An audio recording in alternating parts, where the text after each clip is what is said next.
안녕하세요. 모두가 사는 교회 올리브교회 박종범 목사입니다. 오늘도 하나님의 은혜와 평강이 우리 주 예수 그리스도 안에서 저와 우리 모두에게 넘쳐나길 주의 이름으로 축복합니다.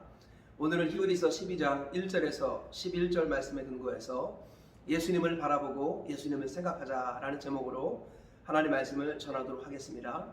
히브리서 기자는 뒤로 물러나 멸망하지 말고 영혼을 구원함에 이르는 믿음을 가진 자가 되어야 한다라고 말하면서 히브리서 11장에서 그와 같은 믿음을 가진 믿음의 선배들의 이야기를 쭉 나열했습니다. 그리고 그와 같은 믿음의 경주를 우리가 지속해야 한다라고 오늘 우리에게 계속해서 말씀하고 있습니다. 오늘 본문을 세 가지 정도로 정리해서 조금 더 구체적으로 살펴보시면서 저와 우리 모두에게 주신 하나님의 음성을 들으시는 귀한 시간 되시길 주의 이름으로 축복합니다. 첫째로 허다한 증인들 앞에서 믿음의 경주를 지속하며 예수님을 바라보자라고 히브리서 기자가 말씀하고 있습니다. 1절 이하에 이렇게 말씀하죠. 이러므로 우리에게 구름같이 둘러싼 허다한 증인들이 있으니 모든 무거운 것과 얽매이기 쉬운 죄를 벗어버리고 인내로써 우리 앞에 당한 경주를 하며 믿음의 주요 또 온전하게 하시는 이 예수를 바라보자.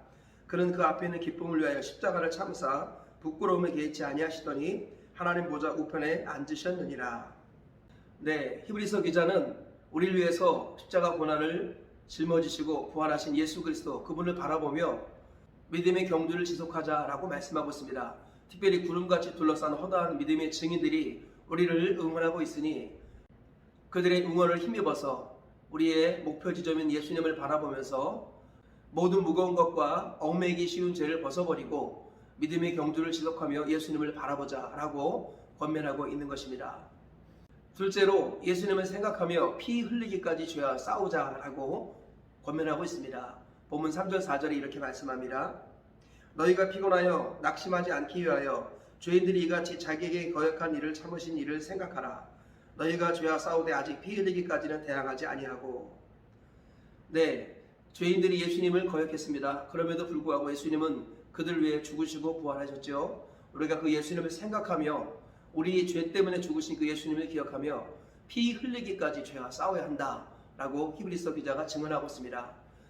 우리의 신앙생활은 피 흘리는 각오와 결단을 가지고 죄와 싸우는 이 싸움이 중단되지 말아야 한다라고 히브리서 기자가 증언하고 있습니다. 셋째로 하나님의 징계를 경히 여기지도 말고 낙심하지도 말라라고 히브리서 기자가 우리에게 권면하고 있습니다. 5절 이하에 이렇게 말씀하고 있습니다. 또 아들들에게 권하는 것 같이 너희에게 권면하신 말씀도 잊었도다. 일렀을 내 아들아 주의 징계하심을 경히 여기지 말라. 그에게 꾸지람을 받을 때에 낙심하지 말라. 주께서 그 사랑하시는 자를 징계하시고 그가 받아들이시는 아들마다 채찍질 하심이라 하였으니 너희가 참음은 징계를 받기 위함이라. 하나님이 이와 같이 너희를 대우하시나니 어찌 아버지가 징계하지 않은 아들이 있으리요. 징계는 다 받는 것이거늘 너희에게 없으면 사생자여 친아들이 아니니라. 또 우리 육신의 아버지가 우리를 징계하여도 공경하였거든 하물며 영의 아버지께 더욱 복종하여 살려 하지 않겠느냐. 그들은 잠시 자기의 뜻대로 우리를 징계하였거니와 오직 하나님은 우리의 유익을 위하여 그의 거룩하심에 참여하게 하시느니라. 무릇 징계가 당시에는 즐거워 보이지 않고 슬퍼 보이나 후에 그로 말미암아 연단받은 자들은 의와 평강의 열매를 맺느니라. 네, 히브리서 기자는 지금 고난받고 있는 그리스도인들을 향하여서 그 고난은 우리를 향한 하나님의 훈련이다라고 말씀하고 있습니다. 여기서 말하는 징계라는 말은 원어를 보면 훈련이라는 의미를 갖고 있습니다. 우리 수많은 그리스도인들이 당하는 그 어려움을 히브리서 기자는 하나님의 연단과 훈련이라고 말씀합니다. 그래서 부모가 자식을 징계하듯이 하나님이 우리를 버린 자식이 아니라 하나님의 자녀로 낳으셨기 때문에 우리를 훈련시키시고 우리를 다듬어 가신다라고 말씀합니다. 그래서 징계가 당시에는 슬퍼 보이지만 인내하며 연단을 받으면 결국은 거룩함에 이르게 된다라고 말씀하고 있습니다. 그래서 히브리서 기자는 어떠한 고난이든지 그 고난을 하나님의 훈련으로 여기라고 말씀하며 하나님의 훈련을 경히 여기지도 말고 또 낙심하지도 말아라 이렇게 말씀하고 있는 것입니다. 오히려 하나님께서 우리를 훈련하실 때 우리가 하나님의 자녀라는 확신을 가지고 끝까지 인내하여서 하나님의 거룩함에 이르라 라고 말씀하고 있는 것입니다. 오늘 이 말씀에 근거해서 교훈을 살펴보도록 하겠습니다. 첫째로 예수님을 바라보고 예수님을 생각하는 것이 믿음을 지키는 길이다 라는 것입니다. 본문에서 히브리서 기자는 우리가 믿음의 경주를 지속하기 위해서 또는 우리 죄와 피 흘리기까지 싸우기 위해서 예수님을 바라보고 예수님을 생각하자라고 우리에게 권면하고 있습니다.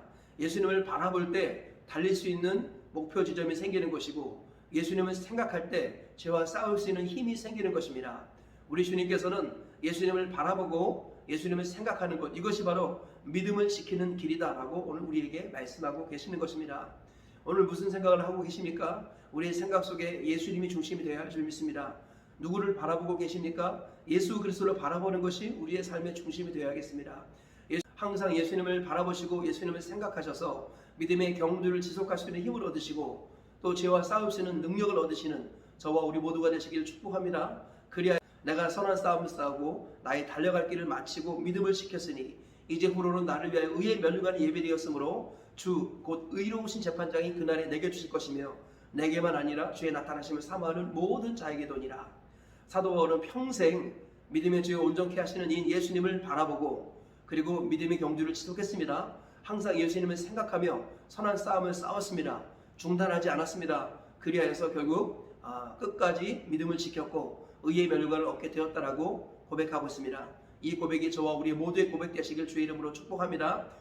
날마다 예수님을 바라보시며 믿음의 경주를 지속하시고 날마다 예수님을 생각하며 죄와 싸우는 선한 싸움을 지속하시길 축복합니다. 그리하여서 끝까지 믿음 지키시다가 하나님 나라 들어가시는 저와 우리 모두가 되시길 주의 이름으로 축복합니다. 둘째로 삶의 체계를 세워야만 죄가 끊어진다라는 것입니다. 히브리서 기자는 너희가 죄와 싸우되 아직 피 흘리기까지는 아니하였다라고 우리에게 말씀하고 있습니다. 즉 죄와 싸울 때는 피를 흘려야만 한다라는 것입니다. 우리 주님께서도 말씀하시기를 너희 눈이 범죄였으면 눈을 뽑아버려라. 눈을 가지고 지옥 가는 것보다 눈 없이 천국 가는 게 낫다. 수사법을 쓰시면서 강조하시면서 죄를 끊어야 할 것을 말씀하셨습니다. 죄는 눈을 뽑듯이 손과 발을 찍어내듯이 그 아픔과 고통을 가지고 싸워야만이 죄가 끊어지게 된다는 것입니다. 그러므로 신앙생활은요, 믿음의 경주를 함과 동시에 죄와 싸우는 피 흘리기까지 싸우는 선한 수고가 중단되지 말아야 한다는 것입니다.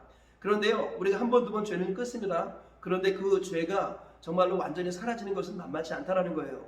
그러므로 어떻게 해야겠습니까? 무너진 성벽을 재건했던 느헤미야를 기억해야 합니다.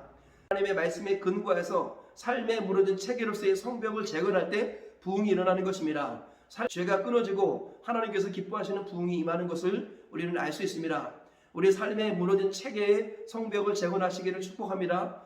날마다 아침 일어나면 큐티하지 않았습니까? 그 큐티의 성벽이 무너져 내렸습니다. 항상 주의를 거룩하게 지키고 소득의 10분의 1을 드리는 이런 삶의 체계로서의 성벽이 무너지지 않았습니까? 이렇게 삶의 체계로서의 성벽을 재건해야만 하나님께서 우리에게 죄가 끊어지게 하시고 참된 부흥이 임한다고 말씀하고 있습니다. 주님을 섬기던 실제적인 방법들이 무너진 것이 있다면 그것을 회복하시기를 축복합니다. 모든 공예배를 다시 회복하시기를 축복합니다. 큐티를 회복하시기를 축복합니다. 성경 읽기로 회복하시기를 축복합니다. 기도하며 전도했던 삶들을 다시금 회복하시기를 축복합니다. 무너진 삶의 체계로서의 성벽이 제거될 때 죄가 끊어지고 진정한 부흥이 임한다는 것을 기억하시기를 주의 이름으로 축복합니다. 셋째로 하나님은 훈련을 통해서 자녀를 일꾼으로 세우신다라는 것입니다.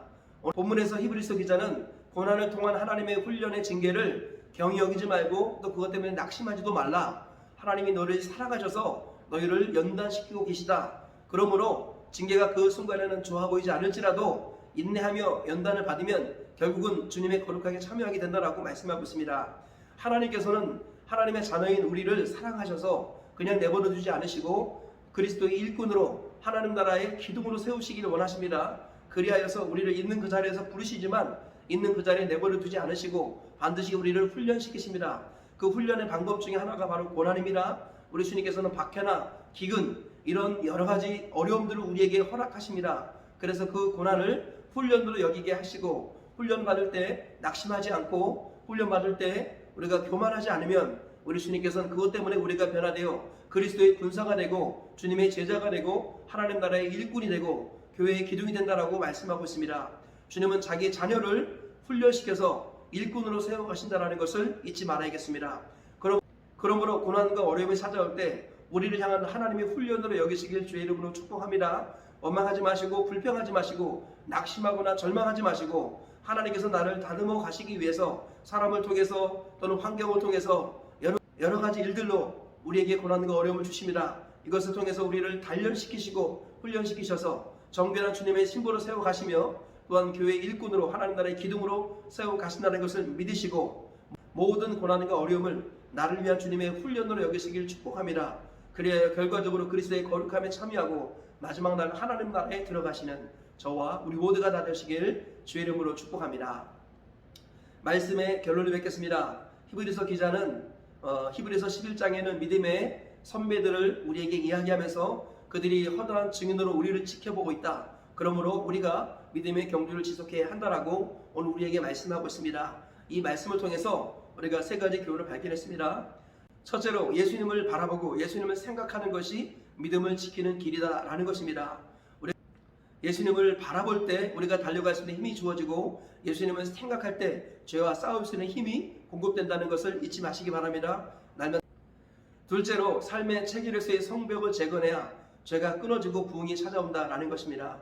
우리 죄가 쉽게 끊어지지 않은 이유는 삶의 체계로서 주님을 섬기는 성벽이 무너졌기 때문입니다. 무너진 예배와 기도와 전도와 큐티의 삶을 회복하시기 바랍니다. 주일 성수와 11조의 성벽을 재건하시기 바랍니다. 그럴 때 죄가 끊어지게 되고 진정한 부흥이 찾아오게 된다라는 것입니다. 셋째로 하나님은 훈련을 통해서 자녀를 일꾼으로 세워가신다라는 것입니다. 하나님께서는 우리를 있는 그 자리에서 부르시지만 있는 그 자리에 내버려 두지 않으십니다. 반드시 우리를 훈련시키시는데 그 훈련의 방편이 박해일 수도 있고 고난일 수도 있습니다. 어떤 어려움과 박해나 고난이 있다 할지라도 우리를 다듬어 가시는 하나님의 훈련으로 여기시고 믿음으로 감당하시기를 축복합니다. 그리하여서 하나님께서 원하시는 그리스도의 제자로 교회 일꾼으로 하나님 나라의 기둥으로 세워지시는 저와 우리 모두가 되시길 주의 이름으로 축복합니다. 오늘 이 세 가지 말씀 기억하시면서 하루를 승리하며 사시고 평생 승리하며 사시다가 다 같이 하나님 나라에 들어가시기를 주님의 이름으로 축복합니다.